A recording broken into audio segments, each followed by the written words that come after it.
오늘 설교 제목이 뭡니까, 여러분? 할렐루야. 주보 안 보신 분도 있어요. 오늘 설교 제목이 뭡니까? 서정. 뭐 어디서 많이 들어보는 영화 제목 같은데, 이제 쉽게 말하면 순서, 구원의 순서를 말씀드릴 수 있습니다. 예수님을 우리가 처음 믿고 신앙생활을 이렇게 하고 있는데, 사실 예수 믿는다고 해서 뭐가 딱 정리가 돼가지고 질서 있게 신앙생활하고 그런 사람도 있습니다. 이게 제대로 이렇게 배우고 아는 사람들은 딱 정리돼 가지고 신앙생활을 하는데, 그렇지 못하면 혼란 가운데 빠져요. 예수 믿는데 자꾸 넘어지고 죄 짓고 영적 전쟁이 있잖아요. 내면에도 전쟁이 막 있으니까 막 혼란이 오고 '예수 믿는 게 이런 거야? 아니 다 똑같네. 뭐 죄 짓다가 그냥 회개하고 그러다가 살다가 죽는 거가 예수 믿는 거야? 그럼 뭐 그렇게 큰 의미 없네.' 이렇게 생각하는 사람도 있고, 어떤 분들은 예수 믿으면 영생 얻는다고 했는데 뭐 영생이 지금 눈에 보이는 것도 아니고 천국이 보는 것도 아니고 '이게 뭐야? 이게 신앙생활이 이게 뭐야?' 그러면서 신앙생활을 답답해하고 이게 잡히질 않아 가지고 왔다 갔다 하는 분들이 상당히 많습니다. 그래서 오늘 이 구원의 서정, 순서, 어떻게 이게 이루어져 가고 나에게 그것이 그냥 이게 무슨 어떤 다른 사람에게 목사님에게만 뭐 적용되는 게 아니고 우리 모두 저를 포함해서 모두에게 적용되는 말씀이고 우리 모두에게 이게 그대로 이루어져 갑니다. 순서대로. 그래서 이거를 좀 질서 있게 성경적으로 우리가 좀 체계적으로 이렇게 딱 잡아서 '아 이렇게 하는 게 신앙생활이구나. 이렇게 되는 거구나. 하나님의 은혜가 이렇게 임하는 거구나.' 그리고 나는 어떻게 반응하는지, 내 믿음을 내가 어떻게 화합해서 신앙생활을 할 것인지 이런 부분들을 좀 구체적으로 우리가 한번 살펴보기 원합니다. 자, 그래서 먼저 우리가 구원의 서정을 어떻게 이루어가는지, 어떻게 이루어지는지를 이제 좀 하나하나 해서 9단계로 이렇게 볼 수가 있습니다. 9단계로. 그래서 이 첫 번째가 뭐냐면 구원의 서정 질서인데, 예, 첫 번째는 순서인데 소명입니다. 소명 그러면 여러분 일반적으로 잘 모르는 분이 많아요. 소명은 옆에 가로에다가 넣지요, 여러분. 저는 항상 정답을 가르쳐 드려요. 그렇게 질문하니까 여러분이 잘 집중해서 보시면 무슨 말인지 알아요. 소명이 뭐라고요? 네, 부르심입니다. 부르심인데 우리 부르심이 있기 전에 그러면 뭐가 있느냐? 그러니까 우리가 이제 우리의 구원의 순서가 있지만 하나님 편에서 하시는 게 있을 거 아니에요? 그게 하나님이 뭘 하시느냐 하는 것입니다. 하나님이 먼저 우리를 선택하십니다. 그래서 여러분 에베소서 1장 4절에서 3절까지를 보겠습니다. 같이 읽겠습니다. 곧 창세 전에 그리스도 안에서 우리를 택하사 우리로 사랑 안에서 그 앞에 거룩하고 흠이 없게 하시려고 그 기쁘신 뜻대로 우리를 예정하사 예수 그리스도로 말미암아 자기의 아들들이 되게 하셨느니라. 아멘. 언제 우리를 택했다 그랬습니까? 여기서 위에 택하다는 거하고 예정 같은 거예요. 같은 단어인데 달리 표현한 거예요. 자, 언제 우리를 선택했다고, 언제 우리를 예정했다고 말씀하세요? 창세전에. 누구 안에서? 그리스도 안에서. 이게 가능해요. 여기서 창세는 뭐냐면 태초에 하나님이 천지를 창조하시나 전에를 얘기해요. 하나님은 영원부터 영원까지 계셔요. 영원부터. 영원 전에 계시는데 어느 시점에 딱 왔을 때 내가 세상을 창조해야지.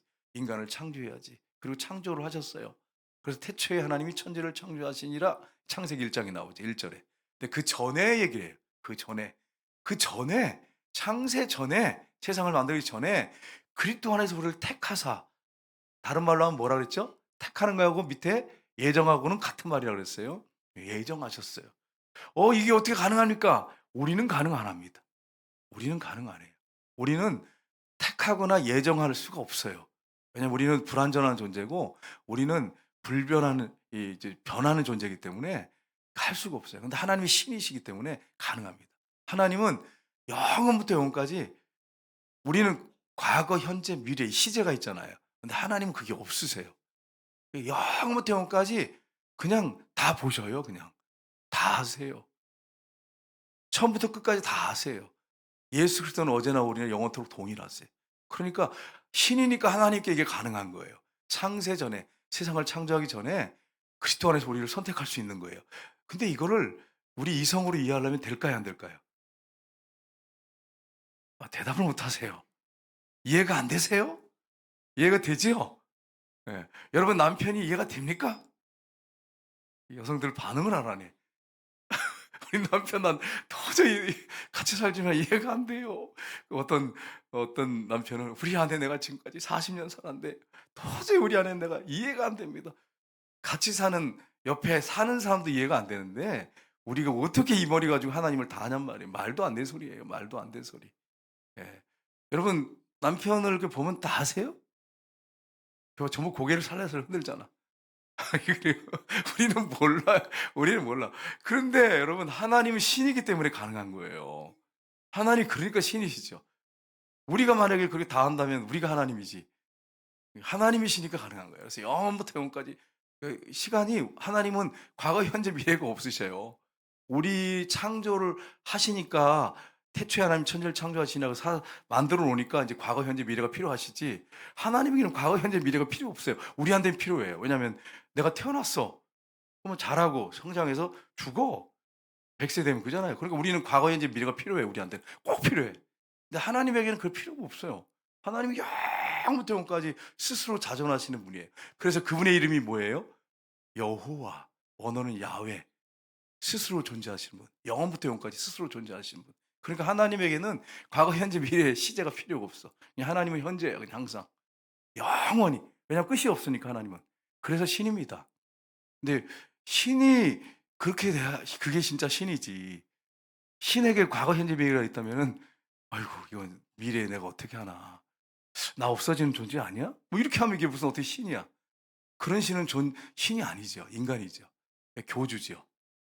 그러니까 여러분 지금 그 이단들 그 교주들을 따라가면 안 돼요. 정말 예수 그리스도만 믿어야 돼요. 우리. 하나님만 믿어야 돼요. 여러분 그걸 선택했어요. 그리스도 안에서 여러분과 저를 선택하셨어요. 여러분은 뭘 보고 선택하셨을까? 예? 송영길 집사님은 뭘 보고 선택하셨을까? 아주 잘생겨 가지고 선택하셨을까? 여러분 뭘 보고 선택하셨을 것 같아요? 하나님께서 그리스도 안에서 그냥 무조건적으로 선택하셨어요. 하나님 마음이에요, 하나님 마음. 하나님의 사랑, 하나님의 긍휼, 하나님의 자비, 그 하나님 무조건적으로 선택하셨어요. 그래서 그다음에 선택받은 사람은 어떻게 되느냐? 로마서 8장 28절 보겠습니다. 같이 읽겠습니다. 우리가 알거니와 하나님을 사랑하는 자, 곧 그 뜻대로 부르심을 입은 자에게는 모든 것이 합력하여 선을 이루느니라. 아멘. 하나님이 택하시고 다른 말로 하면 예정하신 사람들은 그런 사람들은 이제 하나님 믿고 사랑하잖아요. 그러면 모든 것이 합력하여 뭘 이룬다고요? 선을 이룬단 말이에요. 선을 이루어요. 그러니까 할렐루야예요. 사람이 이렇게 절대 할 수 없습니다. 인간은 불가능합니다. 근데 하나님은 가능해. 하나님은 우리에게 일어나는 모든 것들을 다 합력해서 선을 이루신대. 얼마나 감사한지 몰라요. 여러분 감사한지 몰라. 여러분 하나님이 선을 이루시는데 제가 제 인생을 돌아보니까 나에게 어떻게 그렇게 선을 이루셨나 보니까 진짜 다 선을 이루셨어. 저의 약점도 선으로 바꿔 놓으셨어. 이게 얼마나 감사한지 몰라요, 여러분. 네, 제가 뭐라고 얘기하지 않겠습니다. 괜히 또 여러분 인간이 죄성이 있어 가지고 또 속으로 비판하고 판단할까 봐 얘기를 안 하겠는데 저의 단점까지도 합력해서 선을 이루어 놓으셨어. 지켜보니까 그래요. 하나님은 모든 걸 합력해 선을 이룰 수 있는 전능하신 분이십니다.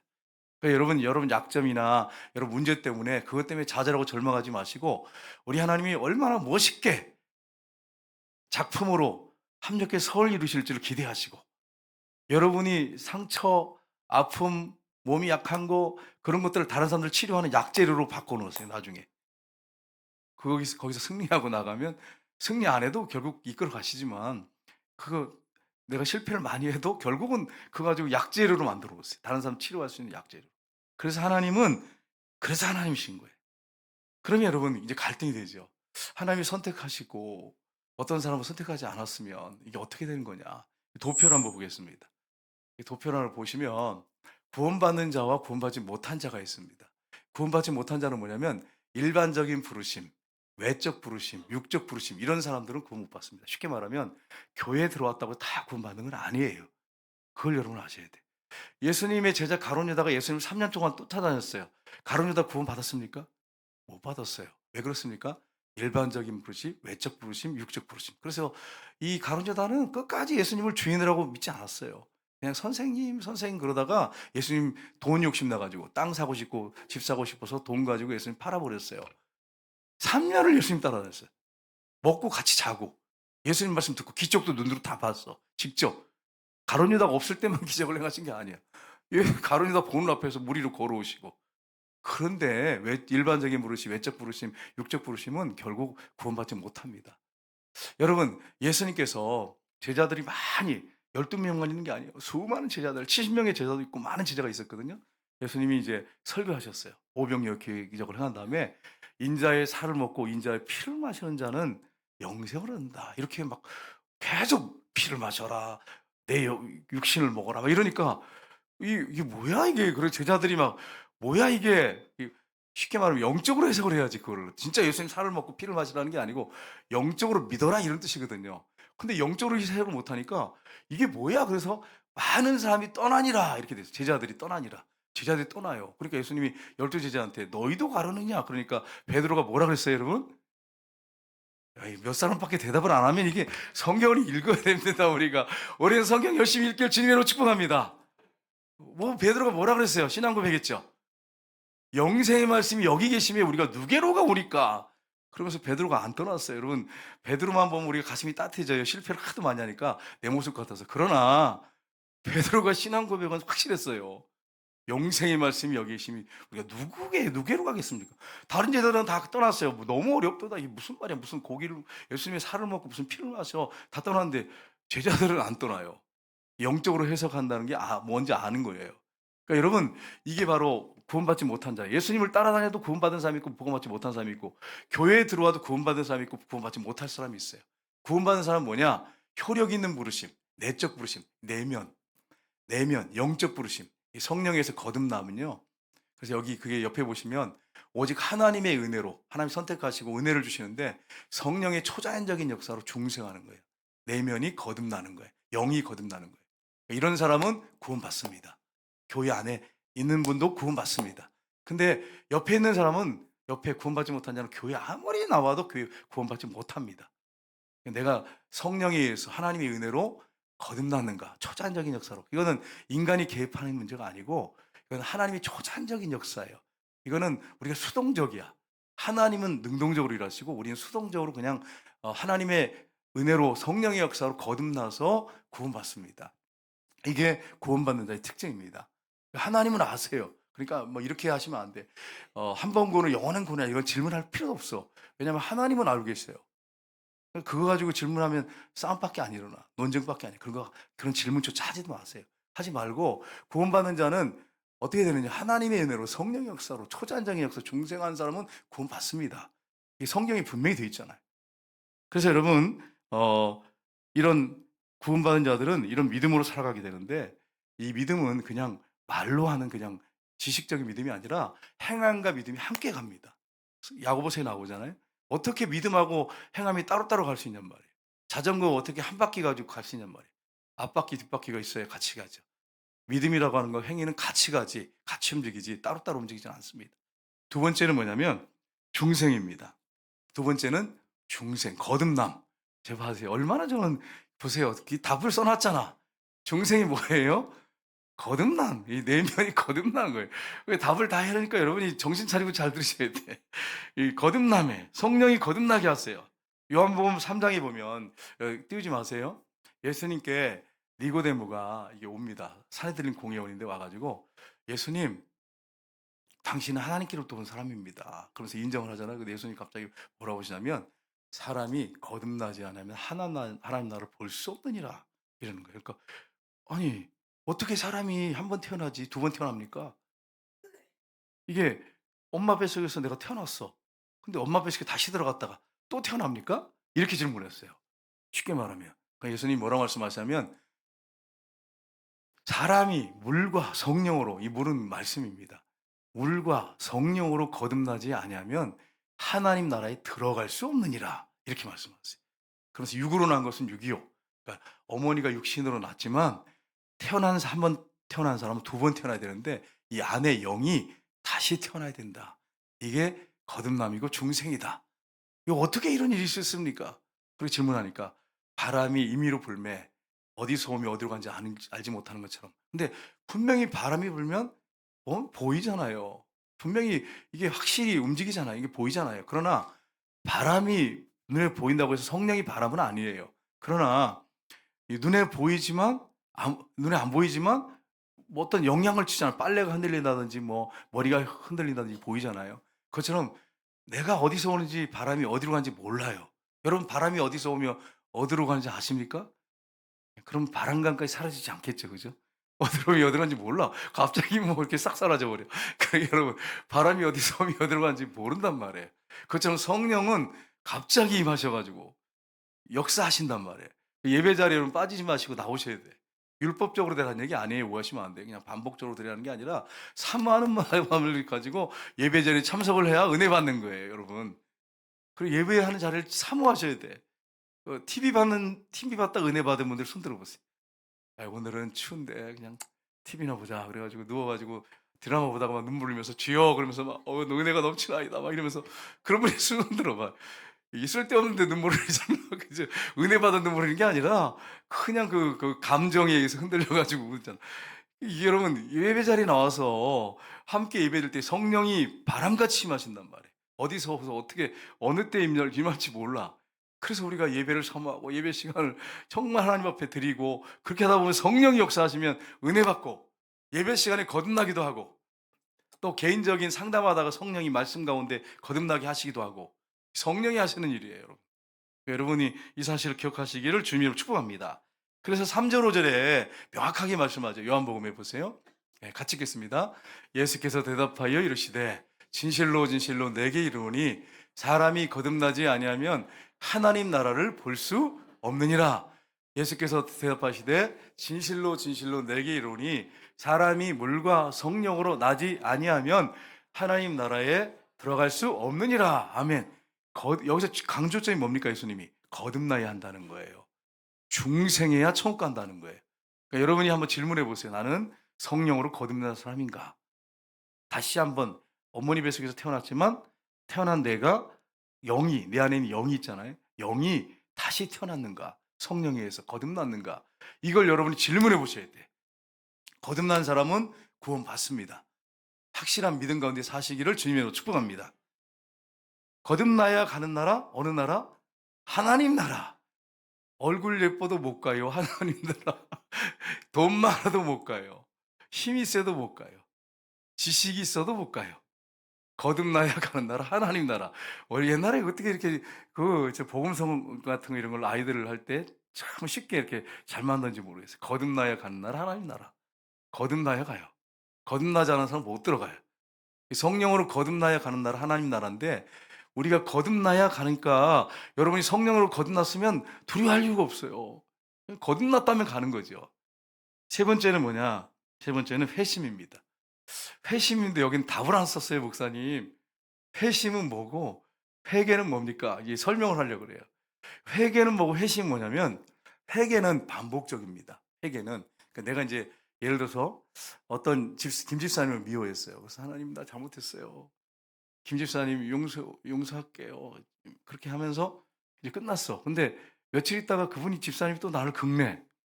그래 가지고 그럼 그렇지. 그래서 또 미워를 해. 그러면 "아우 주여 잘못했습니다. 내 안에 죄성이 이렇게 살아 가지고 주여 용서해 주옵소서." 그래서 용서를 했어.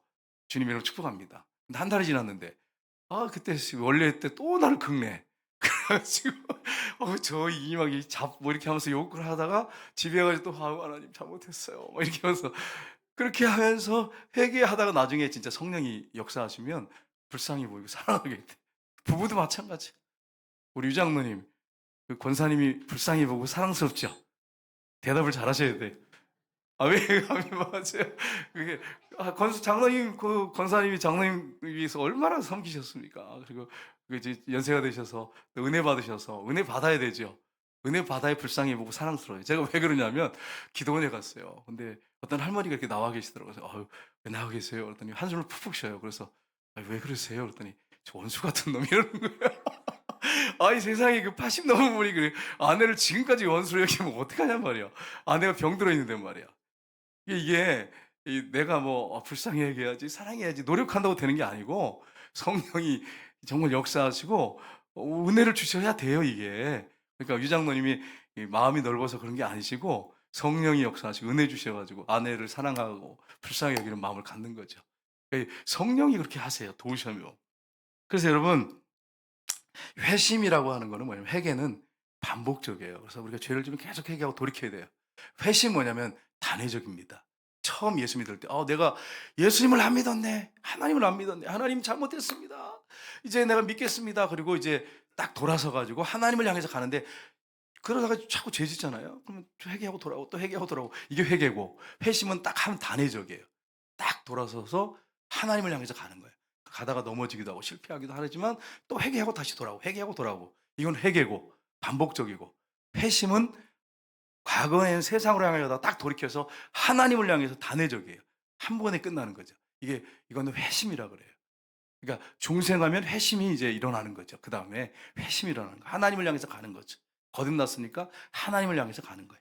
그다음에 이제 여러분, 회심인데, 회심이 이제 단회적이라고 했는데, 사도행전에 보면 사도 바울이 그전에 어땠어요? 그전에 예수 믿는 사람들 지독하게 피박했어요. 그러다가 막 고문하고 죽이기도 하고. 그러다가 다메섹에 예수 믿는 사람이 있다고 하는 소식을 듣고 대제사장이 공문 받아 가지고 가다가 12시인데 정오인데 해보다 더 밝은 빛이 쫙 비치니까 떨어졌어요, 말에서. 너무 빛이 비치니까. 그래 가지고 어 음성이 들리죠. "사울아 사울아 어찌하여 네가 나를 핍박하느냐. 주여 누구십니까? 난 네가 핍박하는 예수니라." 그래 가지고 눈이 멀었어요. 그리고 나중에 어떻게 됩니까? 아나니아가 와서 기도해 주니까 눈이 비닐 같은 것이 벗어졌어요. 그리고 성령을 받고 거듭났어요. 사도행전에 보면 9장 18절 20절 한번 보겠습니다. 같이 읽겠습니다. 즉시 사울의 눈에서 비늘 같은 것이 벗어져 다시 보게 된지라. 일어나 세례를 받고 즉시로 각 회당에서 예수가 하나님의 아들 되심을 전파하니. 아멘. 회심을 경험한 거예요. 회심을. 단회적으로 회심을 경험한 거예요. 그리고 그다음에 사도 바울은 죄 안 졌겠어요? 죄 짓고 실패하고 넘어질 때마다 하나님께 회개하고 죄로 보혈의 피를 씻고 날마다 회개했죠. 회개는 반복적인데 회심은 단회적이에요. 그래서 이제 그다음부터는 어떻게 합니까? 하나님을 향해서 걸어가는 거예요. 계속 넘어지기도 하지만 계속 가는 거예요. 이게 회개예요. 돌이키면서. 회심은 단회적이에요. 한 번입니다. 그래서 사도 바울이 그다음에 어떻게 했어요? 계속 하나님의 아들을 전파해요. 그럼 사도 바울이 잘못한 게 없어요? 있어요. 혈기를 못 이겨 가지고 날마다 죽노라 이렇게 하잖아요. 사도 바울이 굉장히 강한 사람이잖아요. 바나바하고 붙어 가지고 논쟁을 막 해 가지고 찢어졌잖아요. 갈라져 가지고. 그래 가지고 바나바는 마가를 데리고 전도 여행 가고, 바울은 누굴 데려갔습니까? 신라를 데리고 가고. 이게 쫙 갈라졌잖아요. 여러분, 그리고 나중에는 회개하잖아. 나중에 회개하고 '아 내가 잘못 생각했구나. 마가가 나에게 큰 유익이 된다. 그를 데려와라.' 그러면서 얼마나 변화됐습니까? 그러니까 회개라고 하는 것은 반복적인데, 이 회심은 단회적인 것입니다. 이걸 여러분이 염두에 두셔야 돼요. 그다음에 네 번째는 뭐냐? 네 번째는 믿음입니다. 여러분, 믿음이라고 했을 때 우리가 생각하는 것은, 많은 사람들이 신념을 생각해요. 신념. 신념은 내가 정해 놓고 믿는 거예요. 그게 신념이에요. 근데 믿음이라고 하는 것은 뭐냐면, 어떤 지식적인 어떤 그런 지식적인 동의나 감정적인 거나 느낌이 아니에요. 그것도 포함되지만 이게 주체는 아니에요. 그럼 뭐냐? 믿음이라고 하는 것은 인격 대 인격이에요. 인격 대 인격. 하나님을 내가 믿고 그분의 말씀을 믿는 거죠. 근데 이 믿음이라고 했을 때는 행함과 같이 움직입니다. 행함 없는 믿음이 죽은 믿음이잖아요. 그래서 여러분, 예수님을 주인으로 딱 인격적으로 모셔드리고 그분과 동행하는 삶, 하나님과 그분의 말씀을 믿고 따라가는 삶, 이게 바로 믿음입니다. 믿음과 행함이 같이 가요. 이걸 여러분이 염두에 두셔야 돼요. 근데 이게 분리된 삶이 있어요. 교회에서는 막 난 믿음 좋은 것처럼 막 행동해서 막 인정받아서 믿음이 좋아요. 저 사람, 저 권사님, 저 집사님 믿음 좋아요. 근데 삶은 엉망이야. 세상에 나가서. 이거 가짜 믿음이에요. 가짜 믿음. 진짜 믿음은 교회에서도 믿음의 사람이고, 직장에서도 믿음의 사람이고, 시장에 가서도 믿음의 사람이고, 어디 가나 믿음의 사람이에요. 그게 진짜 믿음이에요. 지적인 동의나 어떤 감정, 느낌이 믿음이 아니에요, 여러분. 이건 포함되긴 하지만 이게 아닐 수도 있어요. 왜냐하면 어떨 때는 막 감정이 싫은데 하나님 말씀하시면 아멘 하고 순종하고 결단하고 나가야 된단 말이에요. 의지적인 거죠. 믿음이라고 하는 것은 인격과 인격의 동행이고, 그분을 신뢰하고 그분의 말을 믿고 따라가는 것입니다. 그러니까 행위와 믿음을 분리해서는 안 됩니다. 하나라고 하는 걸 염두에 두시고 보셔야 돼요. 로마서 1장 17절 보겠습니다. 같이 읽겠습니다. 복음에는 하나님의 의가 나타나서 믿음으로 믿음에 이르게 하나니, 기록된 바 오직 의인은 믿음으로 말미암아 살리라 함인가 같으니라. 아멘. 우리는 무엇으로 산다고요? 믿음으로 사는 거예요. 우리는 무엇으로 산다고요? 믿음으로 살아요. 행함과 믿음 같이 간다 그랬어요. 우리 무엇으로 살아요? 밥 힘으로 살아요. 이렇게 마시면 안 돼. 연세 드신 분들 밥 힘으로 살아. 그건 육이고 육. 영은 믿음으로 사는 거예요. 믿음으로. 그래서 믿음으로 나아갈 때 하나님이 역사하세요. 그다음에 다섯 번째는 뭐냐? 칭의. 그러면 이제 칭의 다음에 오는 게 뭐냐면 믿음 다음에 오는 게 뭐냐면 칭의입니다. 칭의는 여러분 뭐죠? 여기 또 안 써놨죠, 가로. 그죠? 의롭다 하시는 거예요, 하나님이. 너는 의로워. 이거는 법적인 거고 하나님이 공표하는 거예요. 너는 의로워. 너는 깨끗해졌어. 예수님이 십자가에 죽으시고 부활하셔서 그 모든 우리 그 피의 대속에 그 의롭게 된 의를 우리에게 다 전가시켜 주셨어요. 전가시켰어요. 율법을 다 지키신 것을 우리에게 전가시켜 주셨어요. 그래서 우리가 원래 의로운 사람이 아닌데 우리를 의롭다 하셨어요. 전가시켜 주셨어요. 율법 다 지킨 걸 우리에게 전가시켜 주시고 십자가에서 대속하셨잖아요. 그리고 죽으시고 부활하셨잖아요. 그 모든 것을 갖다 우리한테 전가시켜 주셨어요. 그래서 우리를 어떻게 하신다고요? 의롭다 하시는 거예요. 그러니까 내가 의로운 게 아니고 하나님이 그렇게 만들어 주셨어요. 그리고 공포하셨어요. 의롭다고 말씀하셨어요. 이건 하나님의 전적인 주권이고 하나님의 은혜입니다. 그래서 여러분 보겠습니다. 로마서 8장 30절 보겠습니다. 같이 읽겠습니다. 또 미리 정하신 그들을 또한 부르시고 부르신 그들 또한 의롭다 하시고 의롭다 하신 그들을 또한 영화롭게 하셨느니라. 아멘. 여러분과 저는 의인입니까? 죄인입니까? 죄 짓잖아요. 여러분은 의인입니까? 죄인입니까? 이게 이렇게 바뀌어요. 처음에는 의인이라 하더니 여러분 죄 짓습니까? 갑자기 죄인입니다. 또 바뀌어. 여러분은 의인입니까? 죄인입니까? 의인이죠. 죄인입니까? 의인입니까? 이게 헷갈리네, 이게. 여러분, 우리는 용서받은 의인이에요. 예수님의 보혈의 피로 용서받은 의인. 그러니까 우리가 회개해가지고 용서받았단 말이에요. 그냥 죄인이란 얘기죠, 과거에는. 근데 용서받았어요. 이제 우리는 의인이 됐어요. 그래서 하나님이 우리를 어떻게 보세요? 의롭다고 보세요. 예수님의 보혈의 피로 덮으셔서 우리에게 정가시켜 주셔서 그 의를 정가시켜 주셔서 우리를 의롭다고 부르셨어요. 그리고 하나님도 의로우세요. 왜? 예수님께 우리가 받을 죄의 그 이 심판을 예수님께 다 쏟아버리셨어요. 그러니까 하나님도 의로우신 거야. 공의로운 재판관이야. 그리고 우리는 또 그 의를 갖다 덧입혀줘가지고 예수님의 의를 덧입혀줘가지고 우리를 의롭다 하셨어. 그러니까 누가 이렇게 한 거예요? 하나님이 하셨고 예수님이 하셨어요. 예수님이 고난을 다 정죄와 저주와 심판을 다 받으셔가지고 공의를 심판을 다 받으셨어요. 예수님 몸으로 십자가에서. 그리고 부활하셨어요. 그리고서는 그렇게 본인이 율법을 지켰던 걸 우리에게 다 전가시켜 주시고 우리를 위해서 피 흘려 죽으신 그래서 우리를 의롭게 하신 그 피값을 갖다 우리에게 다 주셔가지고 우리를 의롭다 만들어 놓았어요. 그러니까 여러분과 저는 용서받은 뭐예요? 의인이에요, 의인. 여러분과 제가 의인이에요. 그래서 성경의 구약에 보면 그 의인에 대한 얘기가 나오잖아요. 그럴 때 여러분이 이건 하나님의 은혜와 그 예수님의 공로로 나를 의롭다고 하시는구나 이렇게 보시면 돼. 악인은 누구냐? 하나님 믿지 않은 사람이 악인이에요. 목사님 세상에 나가면 그래도 예수 믿는 사람보다 착한 사람 많은데 그건 맞아요. 근데 예수님을 진짜 진실되게 믿는 사람은 세상의 사람들 윤리, 도덕 그 정도 수준이 아니에요. 뛰어넘어요. 왜냐하면 그 내면이 거듭나가지고 하나님을 향해 있기 때문에 하나님 앞에 살기 때문에 안 믿는 사람 아무리 착해도 못 따라와요. 예수 제대로 믿는 사람 못 따라옵니다. 그러니까 초월하죠. 물론 뭐 행위로서 막 돈을 막 이렇게 어려운 사람 돕고 이런 거는 못 따라가. 가난한데 어떻게 하겠어? 그런 건 못 따라가겠죠. 그러나 분명한 것은 하나님 앞에서 어디서든지 혼자 있을 때도 죄를 못 져. 근데 예수 안 믿는 사람들 어떻습니까? 그렇지 않아요. 자기 중심의 삶을 살아요. 자기 언제나. 그래서 여러분 연말 됐잖아요. 12월 달에. 그래서 TV에 이제 이렇게 막 이제 뭐 부부 돕기 하잖아요. 그러면 돈을 많이 내요. 자기 이름 나오면 어떤 대표 이러면서 막 그러면 막 근데 아예 안 내잖아요. 확 줄여버려요. 그래서 처음에는 막 하다가 나중에 1년인가 안 했는데 구제 헌금이 안 들어와. 구제 무리. 그래가지고 다시 방영하잖아요. 그래가지고 막 띄우잖아. 얼마 누가 대표 얼마 되고 막 이랬잖아요. 그런 적이 있었어요. 그러니까 여러분 이게 인간이 자기 중심이기 때문에 이기적이에요. 그래서 사람들이 날 알아주기 원해서 돈을 하는 거야. 구제 헌금을 내는 거야. 그러니까 이게 자기 의지요. 그리고 또 몰래 있을 때 져요, 안 져요? 집니다. 안 믿는 사람들 죄 안 질 것 같아요? 우리 하나님 앞에 사니까 그게 안 돼요. 회개해야 돼. 근데 안 믿는 사람들은 혼자 있어도 죄 져요, 안 져요? 집니다. 그리고 회개도 안 해. 또 뻔뻔스럽게 살아. 그러니까 악인인 거예요. 그래서 하나님이 하나님 편에 보실 때 악인이라는 거예요. 본인들이 볼 때는 뭐 예수 믿는 사람들은 이 돈도 막 많이 안 내고 뭐 그러면서 뭐 별거 없네. 그러면서 막 자기들은 막 평가하는데 그래 이 도토리 키재기죠. 그런데 하나님이 딱 볼 때는 넌 악인이야. 너희는 나를 인정하지 않아. 네 멋대로 살잖아. 네가 주인이잖아. 이렇게 말씀하시죠. 그러니까 악인이에요, 안 믿는 사람들은.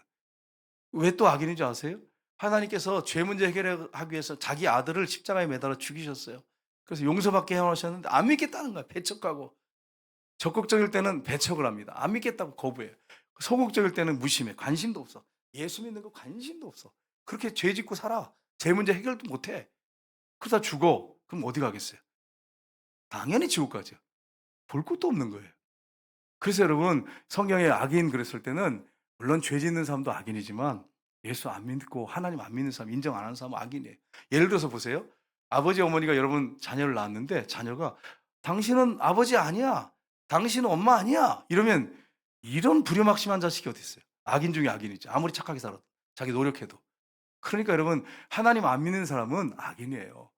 볼 것도 없어요. 하나님 편에 볼 때 그렇게 보신단 말이에요. 우리는 그렇게 말 못해요. 여러분 이제 안민 상황 때 가서 그런 말 하면 안 돼요. 당신은 악인이래 우리 목사님 말씀에. 그러면 여러분 힘들어질 수 있어요. 제발 그러지 마세요. 그러지 말고 하나님 편에 볼 때 그렇단 말이야. 당신아 제가 살아 이런 얘기나 듣지 좋은 소리 못 들어요. 여러분 하나님 볼 때 그러신단 말이에요. 자기 아들 십자가에 매달아서 죄 용서받게 해놨는데 안 믿고 거부하고 배척하고 예수 믿으려면 내 주먹을 믿으라 이런 사람도 있어요. 제가 전에 말씀드렸잖아요. 전도하러 갔는데 대문에 주먹을 그려가지고 이렇게 붙여놨어요. 이렇게 그게 뭔가 했더니 예수 믿는 사람들이 하도 배를 누르니까 예수 믿으려면 주먹을 믿어라 이래가지고 주먹을 그려가지고 대문에다 붙여놔서 제가 깜짝 놀랐어요, 여러분. 깜짝 놀랐어요. 세상에 서울에서 그랬다는 게 서울에서 주먹을 이렇게 붙여놔서 대문에다가 그래서 여러분 예수 믿으려면 내 주먹을 믿으라는 거예요. 이런 이렇게 이게 악인 아니에요, 여러분? 악인이잖아요. 그래서 여러분 우리가 이런 사실을 알고 정말 우리가 예수님을 진실되게 믿고 믿음만 하지 말고 행함이 따른 믿음으로 우리가 살아야 합니다. 그다음에 다섯 번째는 칭의 했지요. 칭의 우리가 믿음으로 의롭다 됐어요. 그다음 여섯 번째는 양자됨입니다. 양자가 뭐죠, 여러분? 양자. 입양하는 걸 양자라고 그러죠. 여기서 말하는 것은 성령을 보내서 우리를 아들로 보시고 딸로 여기신다는 거예요. 똑같은 딸로 아들로 여기신다는 거예요. 양자됨에 대해서 성경이 말씀하고 있어요. 같이 읽겠습니다. 너희가 아들임으로 하나님이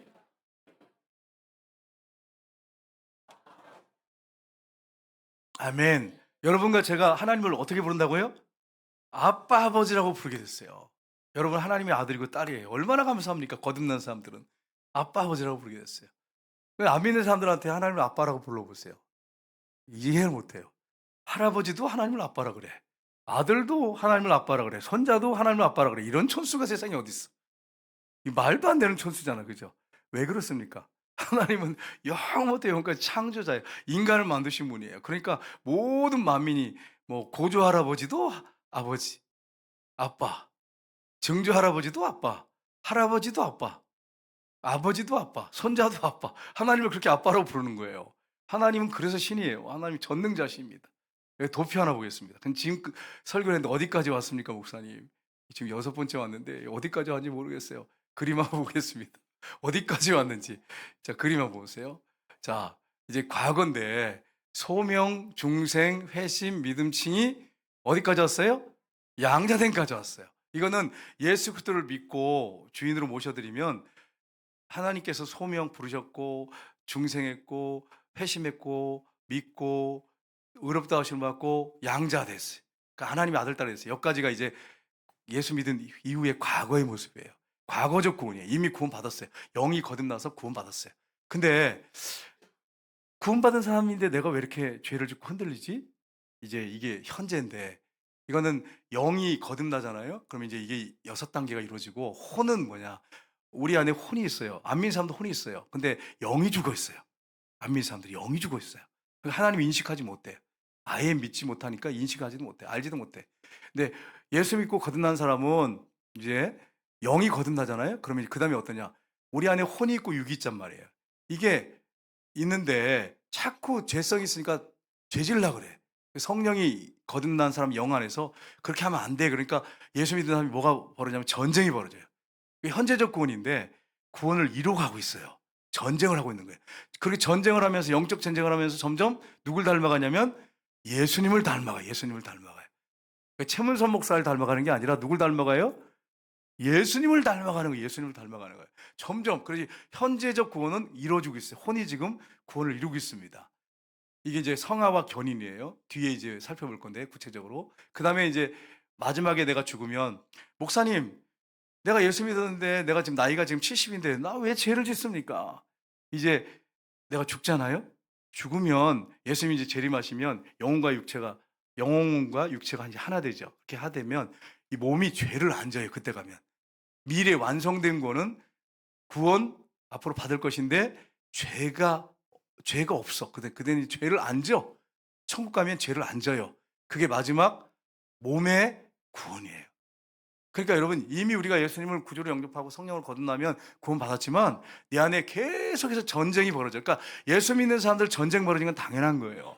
전쟁 벌어지면서 계속 싸워요. 성령의 생각으로 육을 죽여요. 그러면서 점점 누굴 닮아갑니까? 예수님을 닮아가요. 언제까지? 죽을 때까지.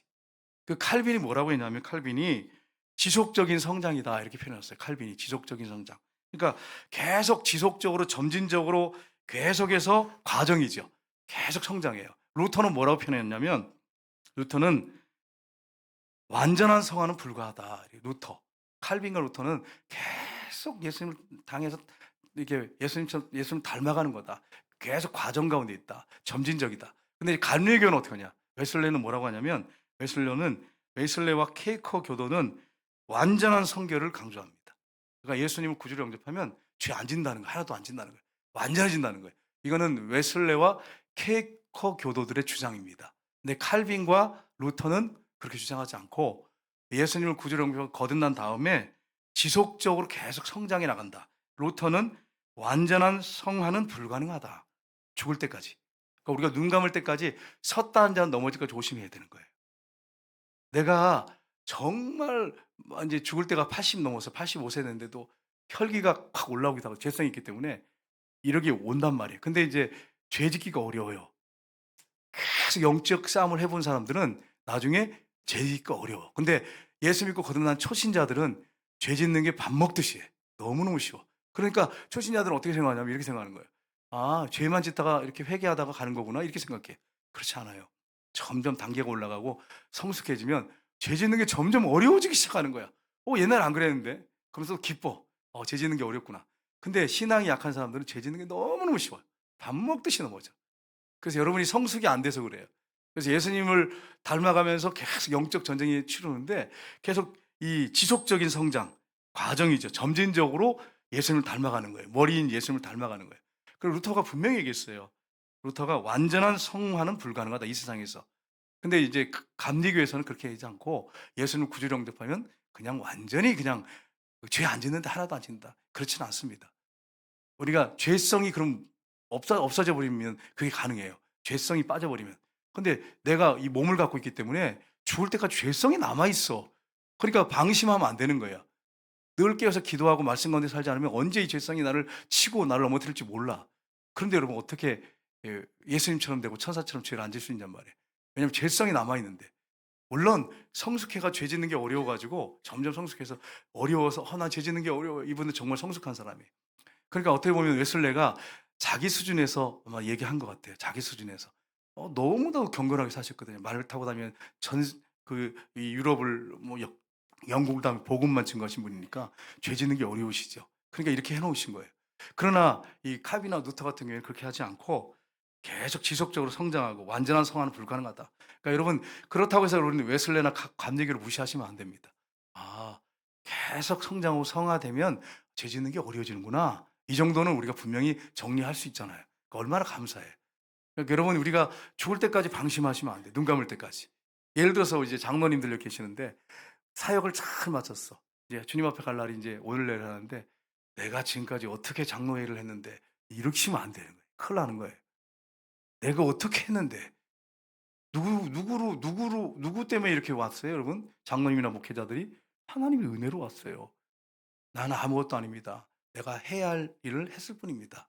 하나님께 영광 올려드립니다. 그러고 가셔야 돼. 장로님들 아시겠죠? 내가 지금 어떻게 십자가를 지고 왔는데 지금까지 교회에서 얼마나 헌신했는데 이렇게 목회자나 장로님들 그러시면 안 돼. 권사님들 그러시면 안 돼. 다 하나님의 은혜입니다. 나 같은 것을 무엇인지 이렇게 불러주셔가지고 택하셔서 구원해 주시고 지금까지 인도하셨습니까? 하나님이 홀로 영광 받으십시오. 나는 이름도 없이 빛도 없이 딱 가겠습니다. 이렇게 하셔야 돼. 그래야 주님 앞에 갔을 때 칭찬받고 인정받지. 내가 지금까지 목회를 어떻게 했는데 날 몰라줘? 이게 교만이죠, 교만. 죄성이 있으니까 이게 나온다니까요, 나온다니까. 예, 그러면 죄 짓는 거잖아요. 그러니까 여러분 우리가 이런 사실을 알고 성화의 과정이 있구나 우리가. 그래서 여러분 베드로 후서 3장 18절 4장 15절 보겠습니다. 같이 읽겠습니다. 오직 우리 주 곧 구주 예수 그리스도의 은혜와 그를 아는 지식에서 자라가라. 영광이 이제와 영원한 날까지 그에게 있을지어다. 오직 사랑 안에서 참된 것을 하여 범사에 그에게까지 자랄지라. 그는 머리니 곧 그리스도라. 아멘. 누구까지 자라야 된다고요? 그리스도까지. 예수님까지 자라야 한다는 거예요. 그러니까 우리 죽을 때까지, 눈 감을 때까지 자라가야 돼. 계속 예수님을 바라보고 믿음으로 예수님을 닮아가야 돼. 죽을 때까지. 그게 성화의 과정이에요. 이게 성화입니다. 견인이 있습니다. 그다음에 여덟 번째 견인인데, 견인은 여러분, 견인이 뭐죠, 여러분? 아유, 내 차를 견인해 갔어요. 이런 견인 아니에요, 여러분. 오해하시면 안 돼. 누가 내 차를 견인해 갔네? 이게 이런 견인이 아니고, 이 견인은 뭐냐면, 성경 구절 한번 보겠습니다. 성경 구절 한번 보겠습니다. 요한복음 같이 읽겠습니다. 내가 그들에게 영생을 주노니 영원히 멸망하지 아니할 것이요. 또 그들을 내 손에서 빼앗을 자가 없느니라. 그들을 주신 내 아버지는 만물보다 크심에 아무도 아버지 손에서 빼앗을 수 없느니라. 아멘.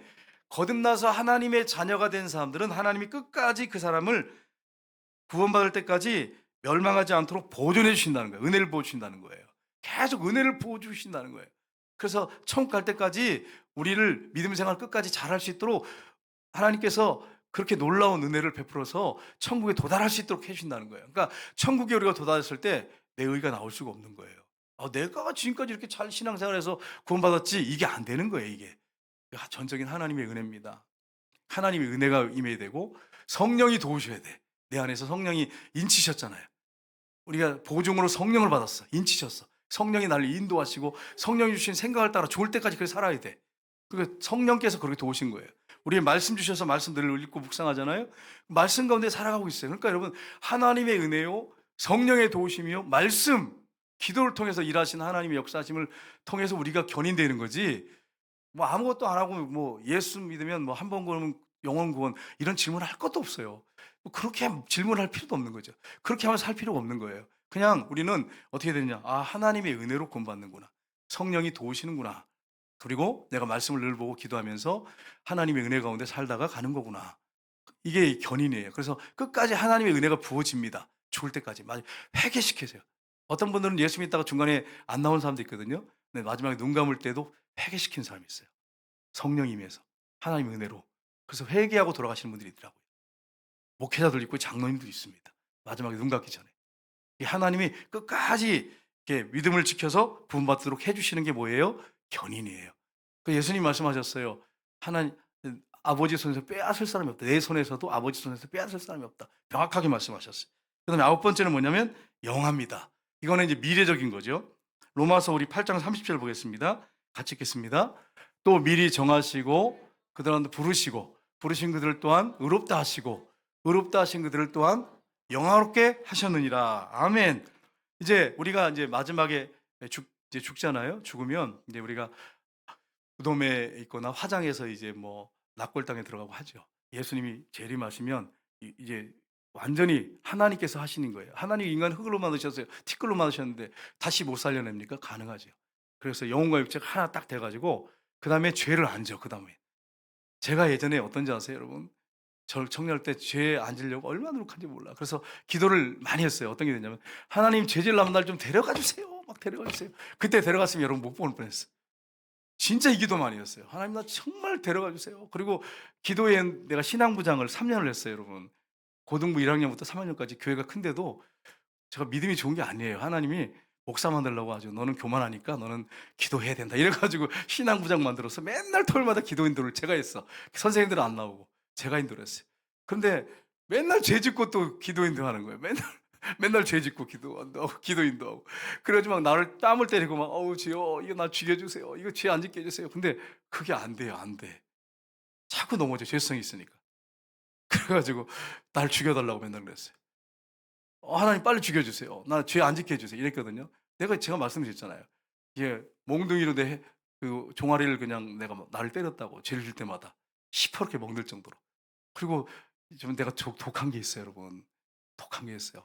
이 톱을 이렇게 촛불로 이렇게 지져 가지고 몸에다가 씻었어 죄 안 지려고. 그냥 하는 소리가 아니라 진짜 그렇게 했어요. 그러니까 죄 안 지려고. 그러니까 오직 했으면 죽여 달라고 그러겠어요. "하나님 빨리 날 데려 가지고 죽여 주세요." 막 이러면서. 근데 그게 안 돼. 죄성이 있기 때문에. 그러니까 여러분 이게 우리가 교리 가지고 그렇게 하시면 안 돼. 감리교 교리 가지고 완전히 성화돼서 뭐 "우리는 죄를 안 집니다." 그런 얘기는 하면 안 돼.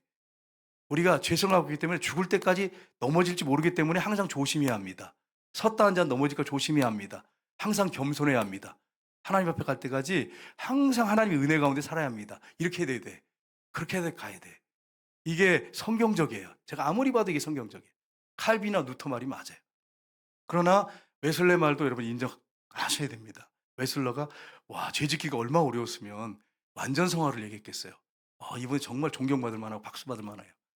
그러나 일반적인 성도를 다 돌아보면 웨슬레 목사님처럼 그렇게 되진 않잖아요. 그게 가능하지 않죠. 그래서 이런 부분을 여러분이 잘 기억해서 마지막에 죽으면 내 몸이 죄를 안 져요.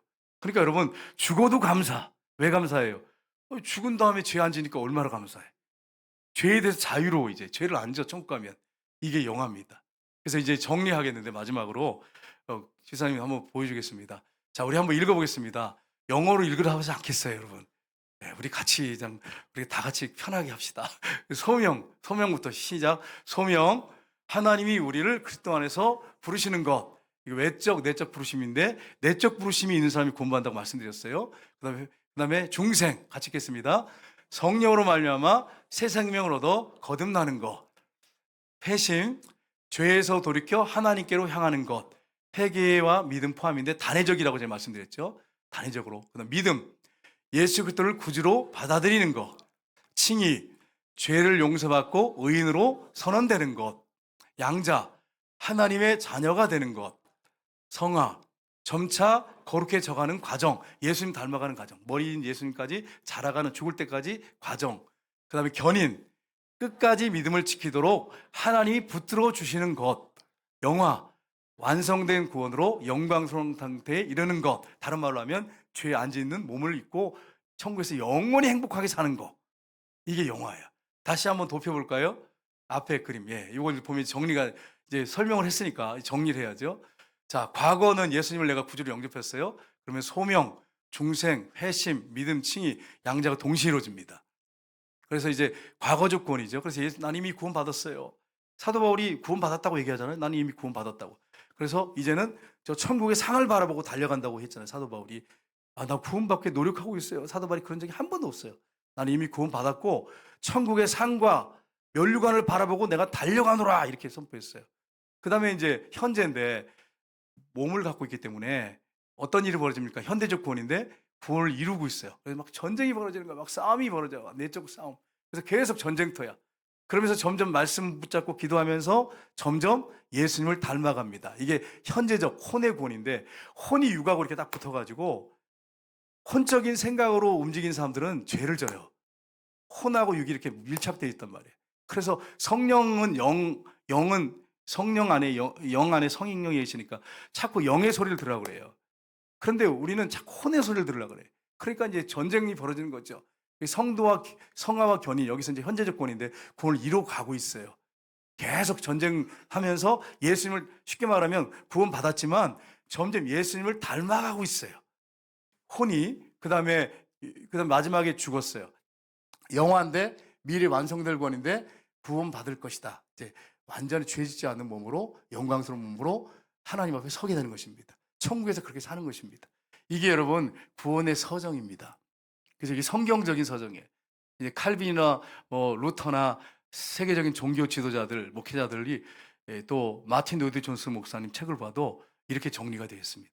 그러니까 여러분 이 사실을 여러분 아시고 우리가 어떻게 구원받는지를 명확하게 아시고 또 우리 안에 죄성이 항상 붙어 있기 때문에 이게 언제 튀어나올지 모르고 그럼 사탄이 가만둡니까? 뭐라고 합니까? 택하신 자로 넘어뜨리려고 한다잖아요. 그러면 내가 죽을 때까지 사탄이 역사하고 있죠. 내 안에 죄성이 있죠. 그럼 죽을 때까지 조심해야 돼. 죽을 때까지 깨어 있어야 돼. 죽을 때까지 경건 생활해야 돼. 하나님의 은혜 가운데 머물러 있어야 돼. 주님의 도우심을 구해야 돼. 성령의 인도를 따라 살아야 돼. 그렇게 살다가 마지막에 눈을 감으면 하나님 옆에 가서 칭찬받습니다. 그러나 나는 죄 안 짓습니다. 나는 의인입니다. 나는 거룩합니다. 이렇게 주장하고 있다가 순간적으로 넘어질 수 있어요. 이런 부분을 여러분이 명확히 기억하고 말씀 안에서 우리가 자유함을 누리면서 이렇게 구원의 서정 단계가 있다고 하는 걸 염두에 두시고 신앙생활을 분명하고 확실하게 그렇게 잘 하시기를 주님으로 축복합니다.